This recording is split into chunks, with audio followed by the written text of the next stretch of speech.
আল্লাহু আকবার। মুসলিম তুমি যতবার বলো বলাটাই হবে সার, যদি না বলো নামাজে দাঁড়িয়ে আল্লাহু আকবার। আল্লাহু আকবার, আল্লাহু আকবার, আল্লাহু আকবার, আল্লাহু আকবার, আল্লাহু আকবার, আল্লাহু আকবার, আল্লাহু আকবার, আল্লাহু আকবার, আল্লাহু আকবার। আজকের এই সেমিনারে আসার পেছনে আমার একটা বিশেষ প্রেরণা কাজ করেছে। এই অনুষ্ঠানে আমি জেনেছি যে আমি আসলে একজন আমার প্রিয় মানুষের সাথে সাক্ষাৎ হবে, আর তিনি হলেন আমাদের সকলের প্রিয় ডক্টর কামরুল ইহসান স্যার। আল্লাহর বান্দাকে আমরা নানাভাবে জেনেছি। তিনি বিভিন্ন মানুষের রোগীদের যেভাবে সেবা দিয়েছেন এবং নিজেকে যেভাবে উজাড় করেছেন, সামনে প্রশংসা করা যদি শরিয়াতে প্রশংসনীয় বিষয় হতো তাহলে আমি অনেক কথা বলতাম। শুধু এটুকু বলি, আল্লাহ রাব্বুল আলামিন তাকে সর্বোত্তম বিনিময় দান করুন। এবং সেই সাথে আমি শুরুতেই দোয়া করি রব্বে কারীমের কাছে আমার সামনে উপবিষ্ট আমার ভবিষ্যৎ চিকিৎসকবৃন্দ যারা আছেন, আমাদের ডক্টর কামরুল ইসলাম স্যারের মতো এভাবে মানব সেবায় তাদেরকে অগ্রসর থাকার তৌফিক দান করুন। আপনারা যদি সবাই স্যারের মতো এরকম আন্তরিক হন, উদার হন, তাহলে আমাদের এই গরিব দেশের টাকা পয়সা আমাদের পার্শ্ববর্তী দেশে কিংবা ব্যাংককে আমাদের আর রেখে আসতে হবে না। আমি আশা করব যে আপনারা প্রত্যেকেই আপনাদের সেই জায়গাতে যথেষ্ট সচেষ্ট থাকবেন। এবং এই বিষয়টা নিয়ে আমি মূলত কয়েকটি কথা আপনাদের সামনে আরজ করতে চাই, এই বিষয়টিকে সামনে রেখে। সম্মানিত ভাইরা আমার, আল্লাহ সুবহানাহু ওয়া তাআলা কোরআনে হাকিমে ইরশাদ করেছেন, ওয়া আওহাইনা ইলাইহিম ফি'লাল খায়রাত ওয়া ইকামিস সালাহ ওয়া ইতাইজ যাকাহ ওয়া কানু লানা আবিদিন। অর্থাৎ আল্লাহ বলছেন যে নূহ আলাইহিস সালাতু ওয়াস সালাম এবং তারপরে আরও বিভিন্ন নবী রাসূলগণ যারা পৃথিবীতে এসেছেন, তাদের সবার প্রতি আল্লাহ রাব্বুল আলামিনের কমন কিছু নির্দেশ ছিল, যেগুলো শুধুমাত্র আমাদের প্রিয় নবী সাল্লাল্লাহু আলাইহি ওয়াসাল্লামের জন্যই প্রযোজ্য ছিল না। আমাদের প্রাণাধিক প্রিয় রাসূল সাল্লাল্লাহু আলাইহি ওয়াসাল্লামের পাশাপাশি তার আগে যারা নবী রাসূল হিসেবে পৃথিবীতে এসেছেন, তাদের সবার প্রতি আল্লাহ রাব্বুল আলামিনের কমন নির্দেশ ছিল সবাই যেন কল্যাণমূলক কাজে নিজেদেরকে নিয়োজিত করেন, মানুষের সেবায়, মানুষের কল্যাণে নিজেদেরকে যেন তারা সবসময় নিবেদিত রাখেন। এরপরে আল্লাহ বলেছেন ওয়া ইকামিস সালাহ, পাশাপাশি যেন তারা সালাত কায়েম করেন, যাকাত আদায় করেন। এই আয়াতে আমরা দেখতে পাচ্ছি আল্লাহ রাব্বুল আলামিন ফি'লুল খায়রাত বা বিভিন্ন ধরনের বিবিধ আইটেমের যে ভালো কাজ আছে, জনকল্যাণমূলক কাজ, জনসেবামূলক কাজ, মানুষের উপকার সাধন করা, এই কাজে যেন নবী রাসূলগণ নিজেদেরকে নিয়োজিত রাখেন, সেজন্য আল্লাহ তাদেরকে নির্দেশ করেছেন। এরপরে অবশ্য নামাজের কথা বলেছেন দ্বিতীয় পর্যায়ে এসে, তারপরে বলেছেন যাকাতের কথা। এই আয়াত পরিষ্কারভাবে আমাদেরকে ধারণা দেয়, আমরা যদি আল্লাহর প্রিয় বান্দা হতে চাই, আমরা যদি ভালো মুসলিম হতে চাই, তাহলে আমাদেরকে মানব দরদি হতে হবে, মানুষের কল্যাণে নিজেকে নিবেদিত করতে হবে। আল্লাহ রাব্বুল আলামিন কোরআনে কারিমে বলেছেন, কুনতুম খায়রা উম্মাতিন উখরিজাত লিন-নাস, তোমরা পৃথিবীর ইতিহাসের সবচেয়ে শ্রেষ্ঠ জাতি, শ্রেষ্ঠ উম্মত হিসাবে আল্লাহর কাছে বিবেচিত হয়েছে। কারণ উখরিজাত লিন-নাস, তোমাদেরকে সৃষ্টি করা হয়েছে, তোমাদেরকে পাঠানো হয়েছে মানুষের কল্যাণে। তোমরা বেঁচে থাকো নিজের জন্য না, মানুষের জন্য, অন্যের উপকার করবার জন্য তোমাকে সুযোগ দেওয়া হয়েছে, অবারিত সুযোগ, যেটা পূর্বের অনেক জাতি, অনেক গোষ্ঠী, অনেক উম্মত, অনেক সম্প্রদায়কে দেওয়া হয়নি। এই একটি আয়াতও আমাদের শ্রেষ্ঠত্বের কারণ কিন্তু বর্ণনা করে দিয়েছে। আমাদের প্রিয় নবী সাল্লাল্লাহু আলাইহি ওয়াসাল্লাম তিনি বলেছেন, মান ইসতাতাআ আন ইয়ানফা আখাহু ফালইয়ানফা, কেউ যদি কারোর উপকার করবার কোনো সুযোগ পায়, কোনো স্কোপ পায় কারো উপকার করবার, সে যেন সেই স্কোপটি হাতছাড়া না করে, সে যেন কারোর উপকার করেই ছাড়ে। প্রিয় নবী সাল্লাল্লাহু আলাইহি ওয়াসাল্লামকে জিজ্ঞাসা করা হয়েছে, সুইলা রাসূলুল্লাহ সাল্লাল্লাহু আলাইহি ওয়াসাল্লাম আইয়ুন নাস আহাব্বু ইলাল্লাহ, আল্লাহর কাছে কোন মানুষ সবচেয়ে বেশি প্রিয়, আল্লাহ সবচেয়ে ভালোবাসেন কাকে? নবী করিম সাল্লাল্লাহু আলাইহি ওয়াসাল্লাম বলেছেন, আহাব্বুন নাস ইলাল্লাহি আনফাহুম লিন-নাস, আল্লাহর কাছে সবচেয়ে প্রিয় মানুষ সেই সকল মানুষ যারা সবচেয়ে বেশি মানুষের উপকারে আসে, সবচেয়ে বেশি মানুষের উপকার যারা করে, তারা আল্লাহর কাছে সবচেয়ে বেশি প্রিয়। প্রিয় ভাইরা আমার, কোরআনে হাকিমে আল্লাহ রাব্বুল আলামিন বলেছেন, ইন্নাল্লাহা ইউহিব্বুল মুহসিনিন, আল্লাহ রাব্বুল আলামিন অন্যের প্রতি ইহসান এবং অনুগ্রহ যারা করে সেই মানুষগুলোকে আল্লাহ রাব্বুল আলামিন ভালোবাসেন। একটি হাদিস আপনারা আমি বোধ করি সবাই শুনেছেন, সেটি হলো অনেক পূর্বেকার, কত শত কত হাজার বছর আগের ঘটনা, সেটা আল্লাহ ভালো জানেন। নবী সাল্লাল্লাহু আলাইহি ওয়াসাল্লাম বলেছেন যে অনেক পূর্বেকার একজন ব্যভিচারিণী নারী, যিনি সারা জীবন পাপের মধ্যে ডুবেছিলেন, পঙ্কিলতার মধ্যে ছিলেন, অপবিত্র জীবন যাপন করেছেন, একটি পিপাসার্ত কুকুরকে নিজের ওড়না ছেড়ে কুয়া থেকে পানি তুলে সেই ওড়না চিবিয়ে পানি পান করিয়েছেন। জাস্ট এই একটি কাজ আল্লাহ সুবহানাহু ওয়া তাআলাকে এত বেশি সন্তুষ্ট করে দিয়েছে যে আল্লাহ সুবহানাহু ওয়া তাআলা তার জীবনের সমস্ত পাপ, সব অন্যায়গুলোকে ক্ষমা করে দিয়ে আল্লাহ সুবহানাহু ওয়া তাআলা তাকে জান্নাতে দেওয়ার সিদ্ধান্ত গ্রহণ করেছেন। আবার একই সাথে এর বিপরীতে যে হাদিসটি রয়েছে সেটিও আপনারা জানেন, উভয় হাদিস বিশুদ্ধ সূত্রে প্রমাণিত এবং বর্ণিত, যে একজন নারী তিনি অত্যন্ত আবেদা ছিলেন, যা নামাজ থেকে একটু সরতেন না, সবসময় আল্লাহ বিল্লাহ করতেন, জিকির আজকার করতেন। তার নামাজ এবং ইবাদতে ডিস্টার্ব করে একটা বিড়াল, সেই বিড়ালকে তিনি বেঁধে রেখেছেন, খাবার দেননি। আল্লাহ তাআলার কাছে এই কাজটি খুব খারাপ লেগেছে। আল্লাহ রাব্বুল আলামিন তাকে তার সমস্ত ইবাদত ক্যান্সেল করে দিয়ে, সবগুলোকে আল্লাহ রাব্বুল আলামিন বাতিল করে দিয়ে তাকে জাহান্নামের ফয়সালা করেছেন। মানুষের উপকার করবার যে ইবাদত, এই ইবাদতকে আমরা অনেক মুসলিম ঘরে জন্ম নেওয়া মানুষরাও মনে করি এটা জাস্ট একটা সামাজিক একটা ভালো কাজ। এটা যে একটা ইবাদত, অনেক বড় ইবাদত, এটা আমরা অনেকে জানি না। ডক্টর খন্দকার আব্দুল্লাহ জাহাঙ্গীর রহমাহুল্লাহর নাম আপনারা অনেকে শুনেছেন, আপনারা অনেকে স্যারের সাথে পরিচিত আছেন। ইসলাম বিশ্ববিদ্যালয় কুষ্টিয়ার আল হাদিস ডিপার্টমেন্টের প্রফেসর ছিলেন। স্যারের একটি কথা আমি বিভিন্ন জায়গায় বলার চেষ্টা করি। স্যার বলতেন, আমি আমার এই ক্ষুদ্র জীবনে দেশে বিদেশে বিভিন্ন ইউনিভার্সিটিতে বিভিন্ন শিক্ষা প্রতিষ্ঠানে কোরআন এবং হাদিসের উপরে উচ্চতর ডিগ্রি নিয়েছি। দীর্ঘদিন ইউনিভার্সিটিতে ছেলেদেরকে ইসলামিক সাবজেক্টের উপর শিক্ষকতা করেছি, অধ্যাপনা করেছি। ইসলামিক বিষয়ের উপরে বহু বই পুস্তক স্যার লিখেছেন, আপনারা জানেন, শত শত পৃষ্ঠার বই লিখেছেন, বাংলা লিখেছেন, ইংরেজিতে লিখেছেন, বিভিন্ন ভাষায় স্যারের বই আছে। ক্ষণজন্মা এই ব্যক্তিত্ব, তিনি বলেছেন, আমার সারা জীবনে ইসলাম শিক্ষার নির্যাস তার সামারি যদি জানতে চান আপনি, তো আমি 2 লাইনে আপনাকে সামারি দিতে পারবো। আমি পুরো কোরআন পড়ে হাদিসের ভান্ডারের ভেতরে অবগাহন করে কোরআন এবং হাদিসের নির্যাস, ফিক সহ ইসলামের অন্যান্য যে জ্ঞানভাণ্ডার আছে সেই জ্ঞানভাণ্ডারের ভিতরে ডুব দিয়ে যৎকিঞ্চিত জ্ঞান আমার সারা জীবনে অর্জন হয়েছে, তার নির্যাস হলো 2 লাইন। নাম্বার 1, ইমানের পর, ইমানকে সহি এবং বিশুদ্ধ করবার পর, আকীদাকে কলুষমুক্ত ভুল ভ্রান্তিমুক্ত করবার পর মেইন মৌলিক যে ফরজ ইবাদতগুলো আছে, 5 ওয়াক্ত নামাজ, যাকাত, হজ ইত্যাদি, এই মেইন ফরজ ইবাদতগুলোর পর আল্লাহকে সন্তুষ্ট করার সবচেয়ে কার্যকর এবং সবচেয়ে সংক্ষিপ্ত পথ হলো মানুষ উপকার করা। এটা হলো 1 লাইন। আর দ্বিতীয় লাইন হলো কুফরের পর, আল্লাহর প্রতি অবিশ্বাসের পর, শিরকের পর, বড় বড় মৌলিক যে অপরাধগুলো আছে এগুলোর পর, কবিরা গুনাহগুলোর পর আল্লাহ তাআলা সবচেয়ে বেশি অসন্তুষ্ট হন বান্দার সে কাজে, যে কাজে বান্দা মানুষের ক্ষতি করে।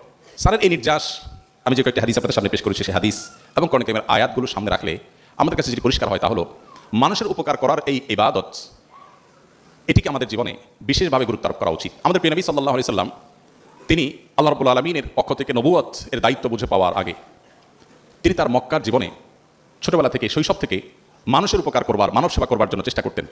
একটি হাদিস আপনারা অনেকে শুনে থাকবেন, হেরা গুহায় যখন জিবরিলের সাথে তার প্রথম সাক্ষাৎ হয়, তিনি কিছুটা ভড়কে যান। বাসায় আসার পর স্ত্রী খাদিজা রাদিয়াল্লাহু তাআলা আনহাকে যখন তিনি বলেছেন, আমি ভয় পেয়েছি, এরকম একটি দৃশ্য দেখতে পেলাম, এই গুহায় আমি দীর্ঘদিন ইবাদত করছি, কেউ কারোর সাথে সাক্ষাৎ হয়নি, তিনি হঠাৎ করে জিবরিলকে দেখেছেন, তিনি আবার 3 বার তাকে বুকের সাথে নিয়ে চাপ দিয়েছেন, নবী সাল্লাল্লাহু আলাইহি ওয়াসাল্লাম ভয় পেয়ে গেছেন। বাসায় এসে যখন এটি বললেন যে আমি বোধহয় বাঁচবো না, বোধহয় কোনো ক্ষতিকর কোনো কিছু আমার পেছনে লেগেছে বা কিছু একটা, তখন খাদিজা রাদিয়াল্লাহু তাআলা তাকে সান্ত্বনা দিতে গিয়ে বলেছেন, কাল্লা লা ইউযিকাল্লাহু আবাদা, এটা হতেই পারে না যে আপনাকে আল্লাহ তাআলা কখনো লাঞ্ছিত করবেন, অসম্ভব, আপনি কখনোই লাঞ্ছিত হবেন না। কেন? ইন্নাকা তাহমিলুল কাল, কারণ আপনি কেউ কোনো বোঝা বহন করতে কষ্ট হতে দেখলে আপনি তার বোঝাটা টেনে বহন করে দেন। ওয়া তুঈনু আলা নওয়াইবিল হক, কেউ যদি জুলুমের শিকার হয় আপনি তাকে জুলুম থেকে মুক্ত করেন, কারণ অধিকার আদায়ের প্রশ্ন থাকলে আপনি সেটি আদায় করে দেন। আপনি মেহমানকে মেহমানদারি করেন, এক কথা আপনি পরোপকার করেন। অনেকগুলো পয়েন্ট বলেছেন, কিছুটা আকপাছ হয়ে গেছে হয়তোবা। তো খাদিজা রাদিয়াল্লাহু তাআলা আনহা তিনি এই কথাগুলো বলে নবী সাল্লাল্লাহু আলাইহি ওয়াসাল্লামকে বলছিলেন যে আল্লাহ আপনাকে কখনো লাঞ্ছিত করবেন না, কারণ যে ব্যক্তি এতটা পরোপকারে নিজেকে মগ্ন করে, নিয়োজিত রাখে, ব্যস্ত করে রাখে, আল্লাহ তাআলা তাকে চূড়ান্তভাবে অপদস্থ করতে পারেন না, এটা হতে পারে না। খাদিজা রাদিয়াল্লাহু তাআলা আনহার সেই কথা চরম সত্য হয়েছে। প্রিয় ভাইরা আমার, এই যে মানুষের উপকার করার ইবাদত, এই ইবাদতটুকু আপনারা যারা চিকিৎসা পেশার সাথে যে কোনোভাবে জড়িত আছেন, আপনাদের চাইতে ভালোভাবে অন্য কোনো পেশার মানুষরা এতটা সম্পাদন করতে পারে না যতটা আপনারা পারেন। আমি একটি কথা বিভিন্ন সময় বলার চেষ্টা করেছি বিভিন্ন জায়গায়, প্রত্যেকটা মানুষের জীবনে চাওয়া পাওয়া থাকে, আক্ষেপের জায়গা থাকে, আফসোসের জায়গা থাকে। আমার জীবনে যদি কোনো আফসোস বলেন, আলহামদুলিল্লাহ আল্লাহ তাআলা আমাকে সব কিছু দিয়েছেন, আল্লাহ নিয়ামতে আমি ধন্য হয়েছি, কোনো কিছুর কোনো ঘাটতি আল্লাহ দেননি, আল্লাহ সবই দিয়েছেন। তবে আমার ত্রুটি যে আমি চিকিৎসক হতে পারিনি। হ্যাঁ, সিরিয়াসলি, কারণ একজন চিকিৎসক তার জান্নাতে যাওয়ার পথ এত সংক্ষিপ্ত, এত সহজ, এটা দেখে আমার ঈর্ষা হয়। এত মানুষ থাকতে কেন কামরুল ইসলাম স্যারকে আমার এত বেশি ভালো লাগে? কারণ চিকিৎসক হয়ে তিনি যে সহজে মানুষের হৃদয় জয় করেছেন, অন্য কোনো পথে মানুষের হৃদয় জয় করার, মানুষের দিলের নিংড়ানো দোয়া পাওয়ার পথ আমার অন্তত জানা নাই। আপনি মানুষকে লক্ষ লক্ষ টাকা দিয়ে দিতে পারেন, কোটি কোটি টাকা দিয়ে দিতে পারেন, কিন্তু একজন অসুস্থ মানুষ, একজন রোগীকে যদি আপনি আন্তরিকতা দিয়ে সেবা দেন, আপনার মনোযোগ দিয়ে, আপনার ভালোবাসা দিয়ে, আপনার ঐকান্তিকতা দিয়ে, আপনার প্রচেষ্টা দিয়ে যদি আপনি তাকে সেবা দিতে পারেন, এই লোকটার যে হৃদয় নিংড়ানো দোয়া আপনি পাবেন, এটি অনেক কাজ করে, অনেক ভালো কাজ করে, অন্য অনেকভাবে উপকার করে মানুষের দিল থেকে এইভাবে দোয়া আসলে পাওয়া সম্ভব নয়। আর এই কারণে আপনাদের প্রতি আমার উদাত্ত আহ্বান, যারা আমার প্রাণপ্রিয় শিক্ষার্থীবৃন্দ আছেন, আপনারা ভবিষ্যতে ইনশাআল্লাহ চিকিৎসক হয়ে পড়াশোনা শেষ করে আপনার দেশে চিকিৎসা সেবায় আপনাদের যে সেরাটা আছে সেটা আপনারা উপহার দিবেন ইনশাআল্লাহ। কিন্তু আমি আপনাদেরকে সুনির্দিষ্টভাবে আপনাদের ভাই হিসাবে কয়েকটি ছোটো ছোটো করে কয়েকটি আমার পক্ষ থেকে আবেদন আপনাদের সামনে পেশ করব। তার আগে আমি আমার এই চ্যাপ্টারটা আমি একটু ক্লোজ করতে চাই, যে মানুষের উপকার করবার যে সুযোগ আপনাদের সামনে আছে জীবনের এই পর্যায়ে এসে, অর্থাৎ আপনারা যে পর্যায়ে আছেন স্টুডেন্ট হিসাবে, আপনাদের প্রতি আমার উদাত্ত আহ্বান থাকবে, আপনারা সিদ্ধান্ত নিয়ে নেন যে আমরা চিকিৎসা পেশাকে আমাদের নিজেদের উপায় উপার্জন হিসাবে গ্রহণ না করে এটাকে আমি সত্যিকার অর্থে আমার স্বপ্নের সেবা হিসাবে দেখব ইনশাআল্লাহ। চেষ্টা করা যাবে না ইনশাআল্লাহ? আমাদের এই দেশটি নানা কারণে আমরা পিছিয়ে আছি। আপনারা আমার চাইতে অনেক ভালো জানার কথা, কি পরিমাণ টাকা আমাদের দেশ থেকে আমাদের পার্শ্ববর্তী দেশে মানুষ চিকিৎসার জন্য রেখে আসে, এই গরিব দেশের টাকা কি পরিমাণ রেখে আসে মানুষ থাইল্যান্ডের ব্যাংককে গিয়ে অন্যান্য জায়গায় গিয়ে। আমাদের দেশে অনেক সীমাবদ্ধতা আছে, আমি আপনাদের উপর দোষ আরোপ করছি না। আমি জানি আমাদের অনেক চিকিৎসকগণ সেবা দিতে চান, অনেক ক্ষেত্রে আমরা পিছিয়ে আছি, সেজন্য আমরা সেই সেবাগুলো আমাদের রোগীদেরকে আমরা দিতে পারি না। কিন্তু কিছু জিনিস আপনারা চাইলেই করতে পারেন এবং খুব সহজে আপনারা রোগীদের মন জয় করতে পারেন, এবং সেটা করতে পারা উচিত আপনাদের। কারণ মানুষ সবচেয়ে কষ্টের সময় আপনাদের কাছে আসে, আর আমার মতো হুজুরদের কাছেও মানুষ কষ্টের সময় আসে। আমি একটা কথা প্রায় বলি, আমাদের দেশে ব্যবসায়ী এবং রাজনীতিবিদরা, আমার দীর্ঘদিন ধর্মীয় কাজ করার যে অভিজ্ঞতা আছে তার আলোকে আমি দেখেছি, বিভিন্ন সময় আমাদের কাছে তারা আসেন। অনেক তরুণ আমার কাছে সিভি নিয়ে আসে, ভাই আপনার কাছে অনেক ব্যবসায়ীর নম্বর আছে, অনেকে আপনি চিনেন, পরিচয় আছে, একটু সিভিটা দিন ভাই, যেন চাকরি দিয়ে দেন, বেকার আছে। তো আমি যুবককে বসায় সুযোগ থাকলে চাপানি খাওয়াই বলি, ভাই দুঃখের কথা কি বলবো, আমাদের মতো হুজুরদের কাছে ব্যবসায়ীরা কখনো তাদের সুদিনে আসে না। যখন রাস্তায় বসার উপক্রম হয়, ব্যবসা যখন লাল বাতি হলুদ বাতি জ্বলা শুরু করে, তখন তারা সব আমাদের দোরগোড়ায় চলে আসে, এসে এবার হুজুর পানি পড়া দেন, তেল পড়া দেন, দোয়া দরুদ করেন। একই ব্যবসায়ী, আমি বহু ব্যবসায়ীকে দেখেছি যে ওনার যখন দুর্দিন ছিল উনি অনবরত আসছেন, দোয়া দরুদ চাইছেন, এরপর দেখি অনেকদিন কোনো খোঁজ খবর নাই। নিজে থেকে যদি খবর নেওয়ার জন্য বন্ধু বান্ধব লেভেলের হয়তো বা ওরকম পার্সোনাল লেভেলের সম্পর্ক থাকলে যদি খবর নেই, ভাই অনেকদিন তো খোঁজ খবর নাই, কি ব্যাপার, দোয়াটা লাগে না এখন আর? তখন বলে যে হুজুর আলহামদুলিল্লাহ ব্যবসাটা ভালো রান করছে, সময় পাচ্ছি না হুজুর, সময় করে আসবো। আমি বলি আল্লাহ আপনাকে সময় না করার তৌফিক দান করুক, কারণ আপনার সময় হওয়া মানে ব্যবসা খারাপ হওয়া, সেটা আমি চাচ্ছি না। ঠিক একইভাবে রাজনৈতিক নেতৃবৃন্দকে আমি দেখেছি, তারা যখন খুব চাপে থাকেন, এক কথা বিরোধী দলে থাকেন, তখন তারা হুজুরদের মজলিসে, দরবারে, অফিসে নিয়মিত যাতায়াত করেন, ফোন করেন, হুজুর একটু দোয়া করেন, হুজুর আল্লাহ রক্ষা করে। আর যখনই তাদের পরিস্থিতি পাল্টে যায়, তখন হুজুররা চেরাক দিয়ে তাদের কার খুঁজে পায় না। তো আমাদের হুজুরদের কাছে যেরকম মানুষ তার জীবনের সবচেয়ে কঠিন সময় আসে, সুদিনে আসে না। ওই যে চাকরি প্রার্থী যুবককে আমি বুঝাই, ভাইরে তোমার চাকরি আমি কিভাবে দিব, ওই ব্যবসায়ী তো সুদিন হলে আর আসে না, দুর্দিন হলে আসে, তখন তার চাকরি পারলে ছাঁটাই করতে চায়, সে নতুন করে লোক থেকে নেবে। তো বাস্তবতা হলো, আপনারা যারা চিকিৎসা পেশার সাথে জড়িত আছেন, মানুষের সবচেয়ে কষ্টের সময় আপনাদের কাছে আসে। আমি সেদিন কুয়েটের প্রোগ্রামে বলেছিলাম, আমাদের ইঞ্জিনিয়ার ভাইদের কাছে মানুষ যায় হলো সুখের সময়, আর আপনারা যারা ডাক্তার আপনাদের কাছে আসে মানুষ দুঃখের সময়। এই সময়টাতে আপনারা যদি একটু চেষ্টা করেন, একটু যদি আপনাদের সদিচ্ছা থাকে, তাহলে সেক্ষেত্রে মানুষের হৃদয়ের জগৎ জয় করা অনেক সহজ, অনেক সহজ। আমার এক বন্ধু আছেন এই ঢাকা মেডিকেল কলেজের, নাম আর বললাম না কারণ একটা দোষের কথা বলতে যাচ্ছি, এবং আমার খুব ঘনিষ্ঠ বন্ধু মানুষ। তিনি আমাকে বলছিলেন একবার, ভাই আমাদের কাছে কোনো পেশেন্ট আসলে, পেশেন্টের লোকজন, আত্মীয় স্বজন যারা থাকে, তাদেরকে শুরুতে এমনভাবে অ্যাসেসমেন্ট করার পর ব্রিফ করি যে মানসিকভাবে রোগীর সাথে আসা লোকজন ধরেই নেয় যে এই লোকটার বাঁচার কোনো উপায় নেই, বাঁচলে তো আল্লাহ রহমত। আমি বললাম এইভাবে বলার কারণ কি ভাই, একটা মানুষকে আশা দেওয়া যায় না, আল্লাহ ভরসা ঠিক হয়ে যায় বলা যায় না, কেন এরকম ভরকায় দেন? তো যেটা আমার খুব ঘনিষ্ঠ বন্ধু মানুষ ফ্রিলি উনি বলছিলেন যে, ভাই আসলে আমার দেশে মানুষ রোগী যদি ভালো হয়ে যায় তো বলবে আল্লাহ ভালো করছে, আর যদি রোগী মারা যায় বলবে ডাক্তার বেটা সমস্যা করছে। এই যে মানুষের মধ্যে একটা খারাপ স্বভাব আছে যে কিছু হলেই, রোডে অ্যাক্সিডেন্ট হলেই চোখ বন্ধ করে ড্রাইভারের দোষ, আর রোগীর কোনো অসুবিধা হলে চোখ বন্ধ করে ডাক্তারের দোষ। ডাক্তারদের দোষ থাকে না তা আমি বলছি না, কিন্তু চোখ বন্ধ করে দোষ দেওয়ার একটা প্রবণতা আমাদের দেশের মানুষের মধ্যে আছে। তো এই জায়গা থেকে উনি বলছিলেন যে যাতে দোষ দিতে না পারে, এই জন্য আগে আগে বলে দিই, ভাই আপনার রোগীর অবস্থা খুবই খারাপ, আর একটু আগে আনলে হয়তো চেষ্টা করা যাইতো, আপনি এখন যে পর্যায়ে আনছেন তাতে ভাই বাঁচার সম্ভাবনা তো একেবারেই আপনি নার মধ্যে ধরে রাখতে পারেন, বাকি আপনারা দোয়া দরুদ পড়তে থাকেন, আমরা চেষ্টা করি।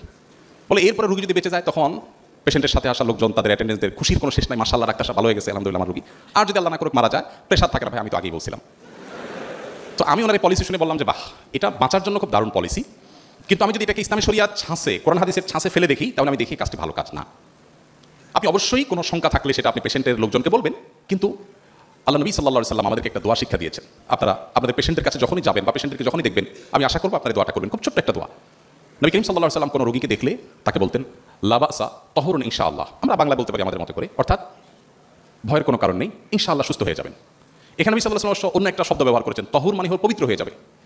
এটা নিয়ে অনেক দীর্ঘ আলাপ আছে, আমি সেদিকে যাবো না, শুধু এটুকু বলি, তো অসুস্থতা এগুলোতে যদি মানুষ ধৈর্য ধারণ করতে পারে, সবর করতে পারে, আল্লাহ রাব্বুল আলামিন তার গুনাহগুলো মাফ করেন, সে পরিচ্ছন্ন হয়ে যায়, পবিত্র হয়ে যায়। আমাদের স্যার আমার আগে পবিত্রতা নিয়ে কথা বলছিলেন, তো পবিত্র হওয়ার একটা উপায়, যদি বিপদ আপদে মানুষ সবর করে, ধৈর্য ধারণ করে, তার গুনাহগুলোকে মাফ করে দেন, তার প্রোফাইলকে ক্লিন করে দেন, ছোটখাটো অনেক ভুলভ্রান্তি সেগুলো মাফ করে দেন। এই জন্য ইমানদার আসলে হারাবার কিছু নেই। নবী সাল্লাল্লাহু আলাইহি ওয়াসাল্লাম বলেছেন আজাবান লি আমরিল মুমিন ইন্না আমরাহু কুল্লাহু খায়র। ইমানদারের জীবনের সব কিছুরই বড় অদ্ভুত, তার জীবনে আসলে হারাবার কিছু নেই। হাতির মতো মরলেও লাখ, বাঁচলেও লাখ। ইমানদার তিনি যদি কোনো বিপদের মুখোমুখি হন, তিনি সবর করেন, ফাকানা খায়রাল্লাহ, সবরের বিনিময় আল্লাহ তাকে জান্নাত দেন, রিওয়ার্ড দেন, পুরস্কার দেন। আর যদি তার জীবনে সুখ আসে, তিনি আল্লাহকে শুকরিয়া জানান, তখন তার মাধ্যমে তিনি বিনিময় লাভ করেন। অর্থাৎ ইমানদার হারাবার কিছু নেই। এখন একজন পেশেন্ট যখন আসে, আপনি তাকে একটু সান্ত্বনা দেন যে ইনশাআল্লাহ সুস্থ হয়ে যাবেন, মন খারাপ করার কিছু নেই, তাহলে তিনি সুস্থ হন বা না হন, এই যে মানসিক শক্তি বৃদ্ধিতে আপনি সহায়ক ভূমিকা রাখলেন, এর কারণে আপনার আমলনামাতে আল্লাহ তাআলা একটা নেকি এবং সওয়াব দিয়ে দিবেন।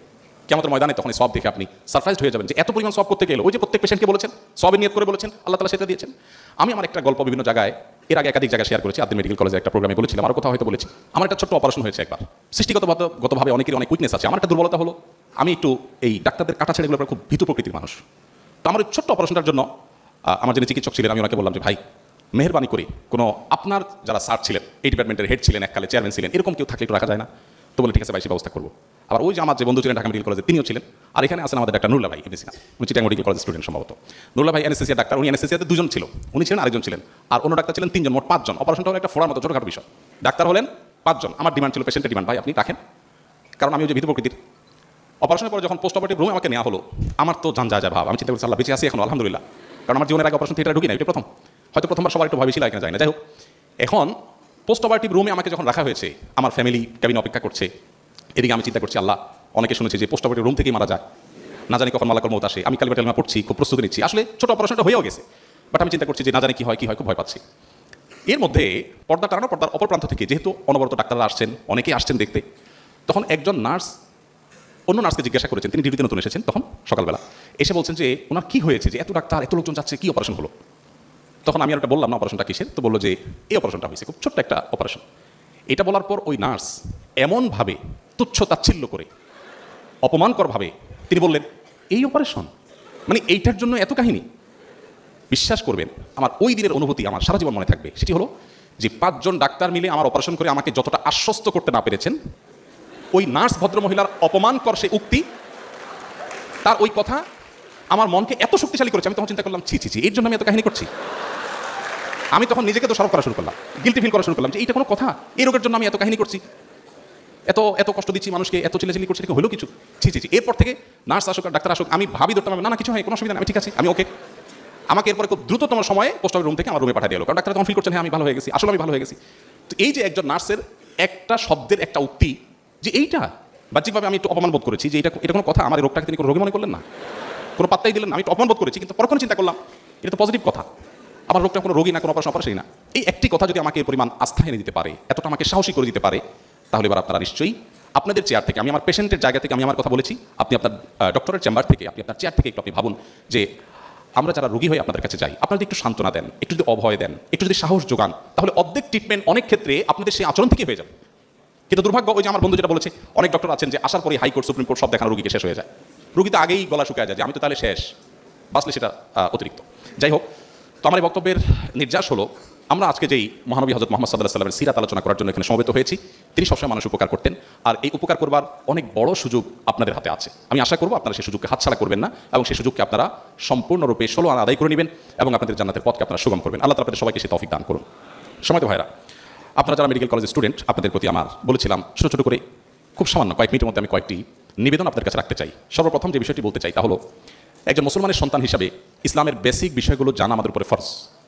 এই ফরজটা আমাদের অনেকের আদায় হয়নি। আমরা অনেকে এখানে সেই সকাল থেকে পর্যন্ত সিরাত সেমিনারে আছি, অনেকে ঘণ্টাব্যাপী বক্তব্য শুনছি, কিন্তু দুঃখজনক হলেও সত্য যে একজন মুসলিম হিসাবে যা না জানলে নয়, এরকম মৌলিক ফরজ বিষয়গুলো পর্যন্ত আমরা অনেকে জানিনি, শিখিনি। আমরা ছোটোবেলায় হয়তো কেউ বক্তব্যে পড়েছি বা হুজুরের কাছে কোরআনটা শিখেছি, আমরা মনে করেছি এটাই বোধহয় ইসলাম শিক্ষা। আমাদের জাতীয় কারিকুলামে, আমাদের পাঠ্যক্রমে ধর্মীয় শিক্ষাকে সেভাবে গুরুত্ব না দেওয়ার কারণে আমরা অনেকে ব্যক্তিগত পর্যায়ে বা পারিবারিক উদ্যোগে ইসলাম শিখতে হয়, আমাদের ইসলাম শেখাটা পূর্ণাঙ্গতা পায় না। আমি আপনাদের কাছে বলতে চাই, আপনাদের অবসর সময়ে আপনারা জীবনে একবারের জন্য হলেও পুরা কোরআনে কারীম শুরু থেকে শেষ পর্যন্ত বুঝে অর্থসহ একবার করে পড়বেন। আর প্রিয় নবী সাল্লাল্লাহু আলাইহি ওয়াসাল্লামের জীবনী, যে কোনো একটা জীবনী, তার জন্ম থেকে মৃত্যু পর্যন্ত পুরো জীবনীটাকে আপনি একবার করে পড়বেন। সেই সাথে কোনো একটা নির্বাচিত হাদিস গ্রন্থ আপনার কাছে থাকতে পারে। আমি ডক্টর আব্দুল্লাহ জাহাঙ্গীর রহমানের কথা বলেছি, স্যারের রাহে বেলায়েত বইটি ইসলামকে বোঝার জন্য অসাধারণ একটি বই। এই বইটি আপনার পাঠ্যতালিকায় থাকতে পারে, আরও অনেক ভালো বই আছে। আমি মৌলিকভাবে কোরআনে কারীম এবং সিরাত গ্রন্থটা যেন আপনি পড়ে শেষ করেন, এরপর ইসলামের একদম বেসিক বিষয়গুলো জানার জন্য আপনি চেষ্টা করেন। আজকাল অনলাইনে অনেক কোর্স অফার করা হয়।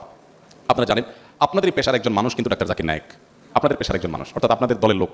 তিনি আপনাদের হয়ে আল্লাহর অনুগ্রহে যে পরিমাণ দ্বীনের সেবা করে গেছেন, যত মানুষকে আলোর পথ দেখিয়েছেন। আমি আমার জীবনে বহু মানুষ দেখেছি, মুসলমানের সন্তান, ইসলাম নিয়ে তার সংশয় ছিল, পেশায় ডাক্তার, চক্ষু বিশেষজ্ঞ। আমার আরেক বন্ধু, তিনি আমাকে নিজে বলেছেন, ভাই মুসলমানের সন্তান ছিলাম, কিন্তু নানা কারণে ইসলামের অনেক বিষয় আমার সংশয় ছিল। অনেক হুজুরদেরকে জিজ্ঞাসা করেছি, বাট হুজুরদের উত্তরে আমি স্যাটিসফাইড হইনি। হঠাৎ করে দেখলাম যে টেলিভিশন স্ক্রল করতে করতে দেখি যে এক ভদ্রলোক একদম আপনার প্যান্ট কোট পরা, আবার দেখলাম নামের সাথে ডাক্তার, দেখেছি দেখলাম আমার জাতি ভাই। তখন একটা মনোযোগ দিয়ে শুনলাম, শুনে দেখি একই প্রশ্নের উত্তর উনি দিচ্ছেন, বাট আমি অনেক স্যাটিসফাইড হয়ে যাচ্ছিলাম। যাই হোক, এরপরে তিনি আস্তে আস্তে অগ্রসর হতে লাগলেন। এখন মাশাআল্লাহ দিনের এমন একটা পর্যায়ে চলে গেছেন আমার সে ভাই, যে তাকে দেখে আমার রীতিমতো ঈর্ষা হয় যে তার মতো আমল করতে পারতাম। ভাইরা আমার, আপনারা আপনাদের এই পেশাগত যে দায়িত্ব, যে কাজ, যে ব্যস্ততা, এগুলোর ফাঁক দিয়েও চাইলে দিনের বেসিক বিষয়গুলো আপনারা শিখে ফেলতে পারেন। আপনারা একটু আগে আমাদের শ্রদ্ধেয় কামরুল স্যারের বক্তব্যে শুনছিলেন যে স্যার স্মার্টফোন ব্যবহার করেন না, বাটন ফোন ব্যবহার করেন। মাশাআল্লাহ, অসাধারণ। যদিও এই যুগে শুধু বাটন ফোন ব্যবহার করা মানুষ পাওয়া সোনার হরিণ হয়ে গেছে, তো স্মার্টফোন আমাদের যে পরিমাণ সময় কিল করে, অপচয় করে, অপ্রয়োজনীয় সময় আমাদের খেয়ে ফেলে, শুধু ওই সময় থেকে সামান্য একটু সময় বের করলে আপনি ইসলামের বেসিক বিষয়গুলো জানতে পারবেন। ইসলামকে যদি আপনি জানেন, বিশেষ করে নবী সাল্লাল্লাহু আলাইহি ওয়াসাল্লামের সিরাত, এটা জানার জন্য আজকে সেমিনার করা যথেষ্ট নয়। আমি আপনাদেরকে আহ্বান করবো, আপনি একটি সিরাত গ্রন্থ আপনার জীবনে, সেটা হতে পারে রাহিকুল মাহতুম, সেটা হতে পারে নবী রহমত, সেটা হতে পারে যে কোনো ভালো অথেন্টিক সিরাত গ্রন্থ, ডক্টর আলী সাল্লাবির যে সিরাত গ্রন্থ সেটা পড়তে পারেন, আর অনেকগুলো আছে। সৈয়দ সুলাইমান নাদবী তার একটা ঐতিহাসিক সিরাত গ্রন্থ আছে, বাংলা অনুবাদ, নামটা আমি ভুলে গেছি। তো এগুলোর কোনো একটা যদি আপনার পাঠ্যতালিকায় থাকে, আর সম্ভব হলে একাধিক যদি হয়, আপনি পুরো সিরাত গ্রন্থটা শুরু থেকে শেষ পর্যন্ত পড়েন। আমি আপনাকে আল্লাহর উপর ভরসা করে দায়িত্ব নিয়ে বলতে পারি, আপনি ইসলামটাকে ভেতর থেকে অনুভব করবেন। আপনার কাছে বোঝা মনে হবে না, আপনার কাছে নামাজ পড়াটা বোঝা মনে হবে না, আপনার কাছে ভালো লাগা কাজ করবে। আপনি ইসলামটাকে বুঝে আদায় করলে যে স্বাদ, যে তৃপ্তি, সে অবর্ণীয় তৃপ্তি পাবেন। আপনার ইমানের মিটার তরতর করে অনেক উপরে উঠে যাবে। কারণ আমি একটি কথা প্রায় বলি, আজও এক অন্য ধর্মাবলম্বী ভাই ইসলাম গ্রহণ করেছেন, তিনি এফিডেভিট কমপ্লিট করেছেন, অফিসিয়াল সব কাজ শেষ করেছেন, এরপর আমার এখানে কালিমা শাহাদা পাঠ করতে এসেছেন। আমি প্রত্যেক নমুসলিমকে জিজ্ঞাসা করি, যারা আমার হাতে দেশের বাইরে ইসলাম গ্রহণ করে, আমি জিজ্ঞেস করি, ভাই কী দেখে আপনি ইসলামে আসছেন? সাধারণত আমরা মুসলমানদের যে অবস্থা, আমাদের আচার আচরণ, আমাদের কাজ কারবার, আমাদের ভেজাল, আমাদের দুর্নীতি, আমাদের অপকর্ম, আমাদের গুনাহে লিপ্ততা, এগুলো এত বেশি হয়ে গেছে যে আমাদের কাজকাম দেখে অন্য ধর্মের কেউ ইসলামের প্রতি আকৃষ্ট হওয়ার কোনো কারণ থাকতে পারে না। তো আমি সেজন্য কৌতূহল হয়ে জিজ্ঞেস করি, ভাই আপনি ইসলামে আসছেন যে আসলে ঘটনা কি? বেশিরভাগ মানুষের উত্তর হলো, হয় তিনি কখনো কোরআনের সংস্পর্শে এসেছেন, কোরআনের কোনো অংশ বুঝে পড়ার সুযোগ হয়েছে তার জীবনে, অথবা আমাদের প্রিয় নবী সাল্লাল্লাহু আলাইহি ওয়াসাল্লামের জীবনী গ্রন্থ তাকে প্রভাবিত করেছে। ফ্রান্সের একজন পলিটিশিয়ান এক সময় 2010-11 এই সময়ে আমি যখন সৌদি আরবে ছিলাম, প্রবাসী বাংলাদেশিদের সেবায় সৌদি আরবের ইসলামিক অ্যাফেয়ার্স মিনিস্ট্রির অধীনে কাজ করতাম, তখন আমার মনে আছে যে ফ্রান্সের একজন পলিটিশিয়ান, তিনি প্রচণ্ড মুসলিম বিদ্বেষী ছিলেন। তার বিরুদ্ধে আমি নিজে সোশ্যাল মিডিয়াতে অনেক অ্যাক্টিভিজম করেছি, লেখালেখি করেছি। অনেক দিন পর, মনে হয় বছরখানেক আগে, নৌবাহিনীর একজন সাবেক কর্মকর্তা আমাদের অফিসে এসেছেন, আমার সাথে ভালো পরিচয় আছে। তিনি প্রসঙ্গত বলছিলেন, ভাই এই ভিডিওটা দেখেন তো। আমি দেখেছি ওই ভদ্রলোক, তার ফেসটা আমার মনে আছে, সেই ভদ্রলোক দেখি লেকচার দিচ্ছে ইসলামের ব্যাপারে, এবং বলছেন যে কেউ যদি ইসলামের ব্যাপারে ভেতর থেকে স্যাটিসফাইড হতে চায়, এই যে জন্মসূত্রে মুসলমান হয়ে ইসলামকে সেভাবে ফিল করে না, জাস্ট বাবা মা মুসলমান, সে মুসলমান হয়েছে, যদি সত্যিকারের মুসলমান হতে চায়, যে ইসলামটা সে প্রতি মুহূর্তে পরিতৃপ্তির সাথে অনুভব করবে, যদি সেই ইসলাম চায়, তো সে মাস্ট প্রফেট মুহাম্মদ সাল্লাল্লাহু আলাইহি ওয়াসাল্লামকে তাকে জানতে হবে। আমি তার ওই ভিডিও দেখে অবাক হয়ে গেলাম যে এই ভদ্রলোককে আমি চিনি, এত প্রচণ্ড ইসলাম বিদ্বেষী ছিলেন, কাহিনী কি লোক এত সুন্দর বক্তব্য দিচ্ছে। তখন আমাকে বললেন যে উনি সিরাত গ্রন্থ পাঠ করে নবী সাল্লাল্লাহু আলাইহি ওয়াসাল্লামের জীবন ইতিহাস হয়তো দোষ ধরার উদ্দেশ্যে পাঠ করেছেন, মুসলমানদের পেছনে লাগার জন্য করেছেন, কিন্তু আল্লাহ তাকে হেদায়েত দিয়েছেন। তিনি এটা পাঠ করার পর নিজে স্বেচ্ছায় ইসলামের ছায়া তুলে তিনি এসেছেন। ভাইরা আমার, প্রিয় নবী সাল্লাল্লাহু আলাইহি ওয়াসাল্লামের জীবদ্দশায় যত মানুষ ইসলাম গ্রহণ করেছে, সেই ওমর রাদিয়াল্লাহু তাআলা থেকে নিয়ে, ওমর রাদিয়াল্লাহু তাআলা এসেছিলেন রাসূলুল্লাহকে হত্যা করার জন্য, খুন করবার জন্য, দায়িত্বপ্রাপ্ত হয়ে এসেছেন, কিন্তু এসে নবী সাল্লাল্লাহু আলাইহি ওয়াসাল্লামের কাছে ইসলাম গ্রহণ করে তারপর ফিরে গেছেন। অসংখ্য ব্যক্তিত্ব পাবেন আপনি, যারা শুধুমাত্র নবী সাল্লাল্লাহু আলাইহি ওয়াসাল্লামের ব্যক্তিত্বে মুগ্ধ হয়ে ইসলাম গ্রহণ করেছেন। কেন আপনি একটি সিরাত গ্রন্থ পড়া উচিত মুসলমান সন্তান হিসাবে আপনার জীবনে, এই বিষয়ে অনেক কথা আমাকে বলতে হবে, আমার হাতে সময় নেই। আমি শুধুমাত্র একটি কথা বলে আমি শেষ করবো এই অংশটা। সেটা হলো, যে মানুষটির পৃথিবীতে আগমনের, পৃথিবীর আলো দেখবার আগেই বিপদ মাথায় করে এসেছেন, পৃথিবীর আলো দেখবার পরপরই মমতাময়ী মাকেও হারিয়েছেন। কৈশোরে যখন তার একমাত্র অভিভাবক দাদা আব্দুল মুত্তালিব, কুরাইশের নেতা, কৈশোর পার হতে না হতে দাদা আব্দুল মুত্তালিবকে আল্লাহ নিয়ে গেছেন, তিনিও মারা গেছেন। একের পরে পায়ের নিচে থেকে মাটিগুলো সরে যাচ্ছে। এরপরে তার জীবনের সবচেয়ে দুঃসময় যখন এসে পৌঁছেছে, সবচেয়ে কঠিন সময়, তার ঘরে থেকে তাকে যিনি সাহস দিতেন, অভয় দিতেন, তিনি ছিলেন তার স্ত্রী খাদিজা রাদিয়াল্লাহু তাআলা, আর বাহির থেকে যিনি তাকে প্রোটেক্ট করতেন, তিনি ছিলেন আবু তালেব, তার চাচা। একই বছর দুজনকে আল্লাহ নিয়ে গেলেন, পায়ের নিচ থেকে মাটি সব সরে যাচ্ছে। এরপর শুরু হলো নির্যাতনের স্টিম রোলার। কতভাবে একটা মানুষকে অপমানিত করা যায়। তার মতো এত সম্মানিত মানুষ, মক্কার মুশরিকরা সম্মিলিতভাবে যারা তাকে সবচেয়ে বড় অ্যাওয়ার্ড দিয়ে আল আমিন উপাধিতে ভূষিত করেছে, সেই মানুষগুলো তার মুখের উপর থুতু নিক্ষেপ করেছে। তিনি যখন সেজদায় চলে গেছেন, ওটের নাড়ি বুড়ি এনে তার পিঠের উপর রেখে দিয়েছে। তাকে ফিজিক্যালি অ্যাটাক করা হয়েছে, রক্তাক্ত করা হয়েছে, হেন কোনো অপমান নাই যেটা তাকে করা হয়নি। 3টি বছর তার সাথে অবরোধ করা হয়েছে। কি অবরোধ? আজকের মোড়ল রাষ্ট্রগুলো যেরকম অবরোধ করে সেরকম না, সে অবরোধ ছিল অনেক ভয়ঙ্কর অবরোধ। সে 3 বছর অবরোধে মক্কার কোনো মানুষ তার সাথে, তার অনুসারীদের সাথে কথা পর্যন্ত বলতো না, কেউ কোনো লেনদেন করতো না। সেই যুগে অল্প কয়েকজন মানুষ মক্কায় বসবাস করে, সেই সমাজে যখন সবাই কয়েকজন মানুষের সাথে এরকম সম্পর্ক ছিন্ন করে, তখন তাদের জীবন কি হয় সেটা বলার অপেক্ষা রাখে না। এত কঠিন সময় পার করার পর যখন মক্কায় থাকা গেল না কোনোভাবে, তিনি হিজরত করে আল্লাহর নির্দেশে মদিনায় যেতে লাগলেন। সেই হিজরতটাও তাকে করতে শান্তিমতো দেওয়া হলো না, রাতের অন্ধকারে তাকে আত্মগোপন করে যেতে হলো, যেতে গিয়ে আবার গারে শহরে আশ্রয় নিতে হলো, সেখানে তাকে ধাওয়া করা হলো, সেখান থেকে ধরে নিয়ে তাকে হত্যা করার ষড়যন্ত্র করা হলো, এর আগে তাকে বারবার হত্যা করতে চেষ্টা করা হলো, তার মেয়েদের উপরে টর্চার করা হলো, তার অনুসারীদেরকে জ্বলন্ত চুলার উপরে, কয়লার উপরে রেখে যেরকম মাছ ভাজি করে মানুষ, মাছ পুড়ে খায় মানুষ, ঠিক সেভাবে এক একজন অনুসারীকে আরবের যে গরম, মিডল ইস্টের যে গরম, যারা গিয়েছেন তারা জানেন, চামড়া পুড়ে যাওয়া গরম, সেই গরমে উত্তপ্ত পাথরের উপরে সাহাবীদেরকে শুইয়ে, খালি শরীরে শুইয়ে, তাদের বুকের উপরে আবার ভারী এবং ওইরকম আগুনের মতো গরম পাথর দিয়ে তাদেরকে চাপা দিয়ে রাখা হতো, চামড়া গলে পাথর ঠান্ডা হয়ে যেত। ভাইরা আমার, এত নির্মম নির্যাতনের পর যখন মদিনায় আসলেন, একটু শান্তিতে থাকবেন, মদিনার মানুষজন বললেন যে আপনার কষ্ট করার দরকার না, আপনি আমাদের এখানে চলে আসলে আমরা আপনাকে ওয়েলকাম করবো। তিনি গেলেন তাদের কথায়, সেখানে তাকে শান্তি থাকতে দেওয়া হলো না। একটার পর একটা যুদ্ধ চাপিয়ে দেওয়া হয়েছে, কখনো বদর, কখনো উহুদ, কখনো খন্দক, কখনো তাবুক। একটি রাতের জন্য তাকে শান্তিতে ঘুমোতে দেওয়া হয়নি। যার জীবনে এত বাধা, এত বিপত্তি, এত ষড়যন্ত্র, এত জুলুম, এত নির্যাতন, আমি প্রায় বলি পৃথিবীর ইতিহাসে মুহাম্মদ সাল্লাল্লাহু আলাইহি সাল্লামের চাইতে বেশি দুঃখী কোনো মানুষ ছিল না। সবচেয়ে বেশি কষ্ট যিনি করেছেন, দুনিয়াতে এসেছেন দুঃখ মাথায় করে, যাওয়া পর্যন্ত দুঃখে ছিলেন। ইন্টারেস্টিং বিষয় হলো, এত দুঃখ যার জীবনে, তার তো বেঁচে থাকাটাই বেশি। সেখানে শুধু তিনি বেঁচে থাকেন নাই, তিনি তার মিশন ইসলামকে মদিনা হিজরতের পর মাত্র 10 বছরে গোটা পৃথিবীর প্রান্তে প্রান্তরে পৌঁছে দিয়েছেন। তার মিশনকে তিনি সাকসেস করেছেন। পৃথিবীর সবচেয়ে কষ্টে নিপতিত মানুষটি যদি সবচেয়ে স্বল্পতম সময়ে সাকসেসের সর্বোচ্চ চূড়ায় যেতে পারে, সেই মানুষটির জীবনের সিক্রেটসটা কি ছিল, তার সাফল্যের গল্পগাথা কি ছিল, তার সে জীবনে কি আমাদের জানা প্রয়োজন নয়? মুসলিম তো বটেই, সত্যানুসন্ধানী অন্য ধর্মাবলম্বী ভাইদেরকে তো আমি আহ্বান করবো যে এরকম একজন মানুষ যার জীবনটা একটা মিরাকল, যে এত বিপদের মধ্যে আপনারা পড়াশোনা শেষ করে, ডাক্তারি পড়া শেষ করে আপনারা চাকরি বাকরিতে ঢুকে 10 বছর সময় তো আপনার জীবন গোছানোর জন্য যথেষ্ট হয় না। 10 বছরে তো আপনি একটা ভালো চেয়ারে যেতেও পারেন না। সেখানে মোহাম্মদ সাল্লাল্লাহু আলাইহি সাল্লাম 10 বছরে নিজের জীবনের ক্যারিয়ার নয়, নিজের পরিবারের অর্থনৈতিক অবস্থা নয়, শুধুমাত্র মক্কা মদিনার মানুষ নয়, গোটা বিশ্বের পট পরিবর্তন করে দিয়ে গেছেন। কি ছিল তার জীবনে, কিভাবে করেছেন, এই জানার কৌতূহল প্রত্যেকটা সত্যানুসন্ধানী মানুষের মধ্যে থাকা দরকার। আমি আমার জীবনে কোনো সিরাত গ্রন্থ 8 বার 10 বার পাঠ করেছি শুরু থেকে শেষ পর্যন্ত। আমি কোনো বই খুব বেশি পড়তে অভ্যস্ত না, কিন্তু সিরাতের গ্রন্থ পেলে আমি না পড়ে পারি না, এবং শুরু থেকে শেষ পর্যন্ত বারবার পড়তে থাকি। প্রত্যেকবার নতুন নতুন বিষয় আমার মধ্যে উদ্ভাসিত হয়, আমার ঈমানকে বৃদ্ধি করে। এই জন্য আমি আপনাদেরকে আহ্বান করতে চাই যে আপনাদের শিক্ষা জীবনের ফাঁকে ফাঁকে একবার হলেও নবীজিকে জানার জন্য একটি সিরাত গ্রন্থ কমপ্লিট শুরু থেকে শেষ পর্যন্ত পড়ার চেষ্টা করবেন। কোরআন কারীম শুরু থেকে শেষ পর্যন্ত একটু একটু করে প্রতিদিন আপনি পড়ে এটাকে শেষ করবেন। এই দুটি কাজ যদি আপনি করেন, তাহলে আপনি মুসলিম বাই চান্সের জায়গা থেকে মুসলিম বাই চয়েস হতে পারবেন ইনশাআল্লাহ। আমি ওদের তো আহ্বান আপনাদের প্রতি রাখলাম। নাম্বার 2, আপনাদের উদ্দেশ্যগুলোকে এখন থেকে একটু আপনারা মডিফাই করে নেবেন। অর্থাৎ আপনি আপনার এই পেশাটাকে আপনার নিজের কিংবা পরিবারের অর্থনৈতিক উন্নতির মাধ্যম হিসাবে বিবেচনা না করে মানুষের সেবা করে আল্লাহকে সন্তুষ্ট করার সবচেয়ে চূড়ান্ত যে সুযোগ আছে সেই সুযোগ হিসাবে আপনি নেবেন। আপনি এটাকে ধরে নেবেন আমি ইবাদত করার উদ্দেশ্যে ডাক্তার হচ্ছি, আমি চিকিৎসক হচ্ছি, যে আমার পেশেন্টকে উপকার করে আমি আল্লাহর কাছ থেকে রিওয়ার্ড আশা করব। তাহলে আপনার চাকরি, আপনার পেশেন্টকে দেখে আপনি ফি নেওয়া, এই সবগুলোর পাশাপাশি আপনার নিয়তটা যদি হয় যে আমি আল্লাহকে সন্তুষ্ট করতে চাই, আল্লাহর কাছে রিওয়ার্ড আশা করি, তাহলে এই নিয়তের কারণে শুধুমাত্র আপনার পুরো জীবনটাই নেকামলে পরিপূর্ণ হয়ে যাবে। এবং আমি যেটা বলছিলাম যে অন্য অনেক পেশার মানুষজন এত বেশি মানুষের দোয়া পেতে পারে না, আপনি যতটা পেতে পারেন একটা সুন্দর মুচকি হাসির মাধ্যমে, একটা সুন্দর আচরণের মাধ্যমে, একটু আপনার আন্তরিকতার মাধ্যমে। আমি জানি আপনারা যারা এই পেশার সাথে জড়িত আছেন, আমরা এই দেশের মানুষ, আমি আমার মতো সাধারণ রোগী যারা, আমরা অনেকে বেবুঝা রোগী। ওই যে আমার সামান্য একটা বিষয়ের জন্য 5 জন ডাক্তারকে একত্র করে ফেলেছি, আমরা একটু বেবুঝাই থাকি। আমরা পেশেন্ট যারা আছি আপনাদেরকে অনেক বিরক্ত করি। আমরা এক জিনিস 5 বার জিজ্ঞাসা করি। ওই যে একটা প্রসিদ্ধ ছুটি আছে না, যে কোন ডাক্তার বলেছেন যে ভাই পেশেন্টকে বলে দিয়েছেন রাতে আপনার রুটি খেতে হবে। এর অনেকদিন পরে ডাক্তার কাছে আসলেন, দেখলেন যে ডাক্তার চেক করে অবস্থার উন্নতি হয় না, বলেন যে আপনাকে রাত রুটি খেতে বলছি, খান নাই? বলে হ্যাঁ, রাতে প্রতিদিন খাইছি, ভাত খাওয়ার পরে নিয়মিত রুটি খাইছি আমি। ওই ঘটনার মতো ঘটনা আপনাদের কাছে অহরহ আসে, প্রচুর বিরক্ত আমরা করি। আপনাদের ধৈর্য ধারণ করা কঠিন হয় আমি জানি, কিন্তু এই কঠিন কাজটা করেই তো আল্লাহর কাছে জান্নাত আশা করতে হবে। আমি দেশের বাইরে একজন চিকিৎসকের কাছে একবার কোনো একটা রোগে গেছিলাম, যাওয়ার পরে আমি দেখলাম একটু নতুন অভিজ্ঞতা হলো আমার। তিনি প্রেসক্রিপশন লিখছেন আমার দিকে ফিরিয়ে, পেশেন্টের দিকে ফিরিয়ে ইংরেজিতে তিনি প্রেসক্রিপশন লিখছেন। আমি চিন্তা করলাম বাহ, অনেকভাবে লেখার কথা জেনেছি, এটা তো নতুন অভিজ্ঞতা হলো আমার। মানে আমি পেশেন্ট হিসাবে আমি যেন জিনিসটা বুঝতে পারি, লিখছেন আর আমাকে বুঝাই দিচ্ছেন। লেখার পরে বুঝাই দিতে পারতেন, বাট তিনি এটা চেষ্টা করছেন, এবং তার যে কসরতটা আমার খুব ভালো কাজ করলো, যে আমি তার পেশেন্ট হিসাবে আমার বোঝার সুবিধার্থে আমাকে দেখে দেখে তিনি লিখছেন উল্টা দিক থেকে। নিশ্চয়ই এটা আত্মস্থ করতে তার অনেক কষ্ট করতে হয়েছে, কিন্তু তিনি সেই কাজটা করেছেন। তো আমরা যদি চাই আমাদের পেশেন্টদের যে তাদের অধৈর্য, তাদের অনেক আচরণ যেটা আপনাদেরকে কষ্ট দেয় ডাক্তার হিসাবে, আমি জানি আপনাদের বিরক্তির কারণ হয়, একই কথা বারবার জিজ্ঞেস করে, কিন্তু ওই যে স্যার যে কথা বলেছেন ওই জায়গায় যদি আপনি নিজেকে কল্পনা করেন, আপনি যদি পেশেন্ট হতেন, তাহলে সেক্ষেত্রে হয়তো তার মতো না হলেও আপনি অনেক বেশি ব্যাকুল থাকতেন, পরেশান থাকতেন, অস্থির থাকতেন। আপনি বারবার জিজ্ঞাসা করতেন, ভয় থাকে, ডাক্তার সাহেব ঠিক বলেছেন তো, আবার জিজ্ঞাসা করে যে ভুল বলেন নাই তো।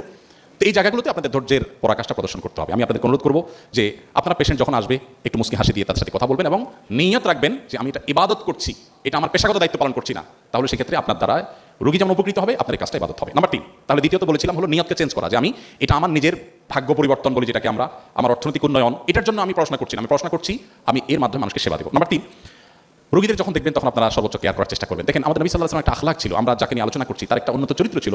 তিনি যখন কারোর দিকে কথা বলতেন, কারোর সাথে কথা বলতেন, তখন তার দিকে পরিপূর্ণ ফিরে কথা বলতেন। যেমন যখন স্যারের সাথে কথা বলতেন তখন তার দিকে ফুল মুখ করে কথা বলতেন। তিনি এভাবে ঘাড় ফিরে কারোর দিকে কথা বলতেন। আমাদের দেশে এটা একটা ট্র্যাডিশন হয়ে গেছে, মানুষ যখন বড় চেয়ারে চলে যায়, আল্লাহ যখন একটা পর্যায়ে নিয়ে যায়, তখন আশেপাশে মানুষের সাথে এইভাবে ফিরে কথা বলাটাকে তার জন্য অপমান করে মনে করে, ঘাড় অর্ধেক ঘুরিয়ে কথা বলে, এটা অহংকারী মানুষের আলামত। প্রিয় নবী সাল্লাল্লাহু আলাইহি ওয়াসাল্লাম কখনো সেটা করতেন না।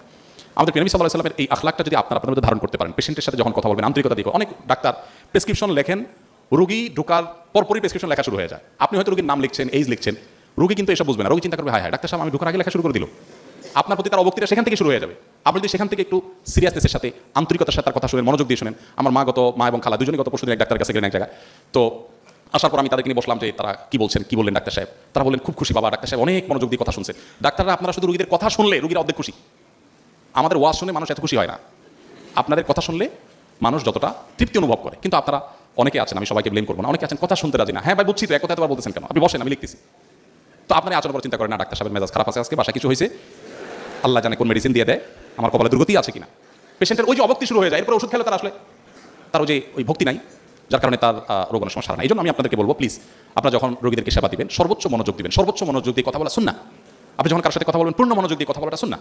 সো আপনি যতটুকু বলেন, অল্প বলেন, আমি বলছি না যে আপনি আধা ঘন্টা 1 ঘন্টা করে প্রত্যেক রোগীকে দেন, যতটুকু দেন ততটুকু পরিপূর্ণ মনোযোগের সাথে দেন, ধৈর্য ধারণ করে শুনেন। অনেক ডাক্তার আমাদের দেশে আছেন, তাদের এই উদাহরণ আমাদের কাছে আছে, তারা চমৎকার আচরণ করেন রোগীদের সাথে। আমি আশা করব আপনারা সেটা করবেন। নাম্বার 4, আপনারা যথাসম্ভব মেডিকেল ফিকহের উপর অনেক কোর্স আছে অনলাইনে।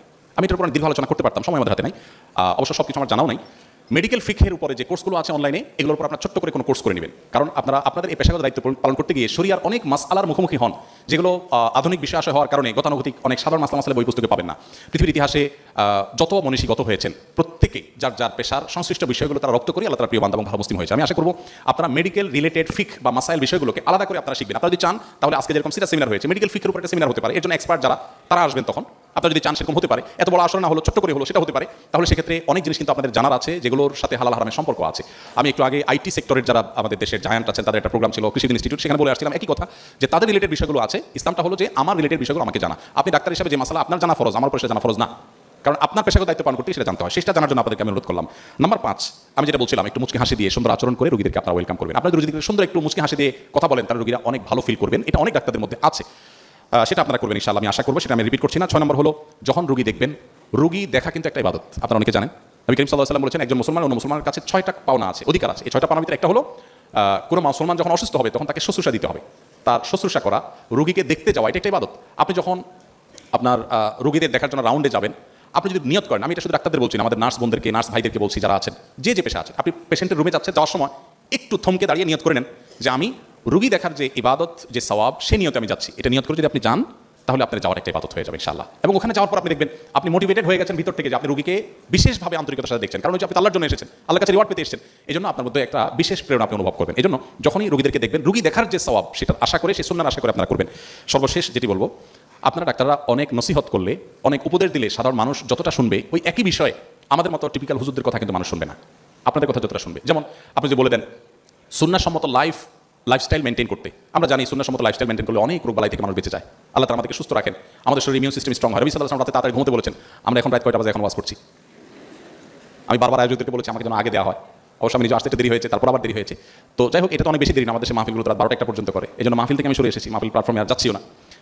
যদিও অনেক ভাইরা আছেন সেখানে কাজ করছেন, কাজ করার দরকার আছে সেখানে, কিন্তু আস্তে আস্তে সেটা সংশোধন করতে হবে। কে থাকা, দেরিতে ঘুমানো, আমাদের দেশে মানুষের শুধু না, মুসলিম কান্ট্রিগুলোর দিকে তাকালে আমার খুব কষ্ট লাগে, মিডল ইস্টের দিকে তাকালে তো আরও কষ্ট লাগে। সৌদি আরব সহ আমি 10 বছর সৌদি আরবে ছিলাম। মিডল ইস্টের মানুষ তারা সারা রাত টোটো করে ঘুরে আর সকাল থেকে দুপুর পর্যন্ত ঘুমায়, বিশেষ করে রমজান মাসে মার্কেট ঘুরবে আর দিনভর ঘুমাবে, আর অন্য সময় রাত 12টা পর্যন্ত অহিত করবে। আর আমাদের দেশে 10টা 11টা পর্যন্ত মানুষ জেগে থাকে। আর যারা আপনারা বাইরে গেছেন, আপনারা অনেকে জানেন যে পৃথিবীর উন্নত দেশগুলো, সেটা আমেরিকা বলেন, সেটা ইউরোপ বলেন, সেটা জাপান বা পূর্বের এই উন্নত দেশগুলো বলেন, সবাই সন্ধ্যার পর শুয়ে যায়, সবাই সন্ধ্যার পর শুয়ে যায়।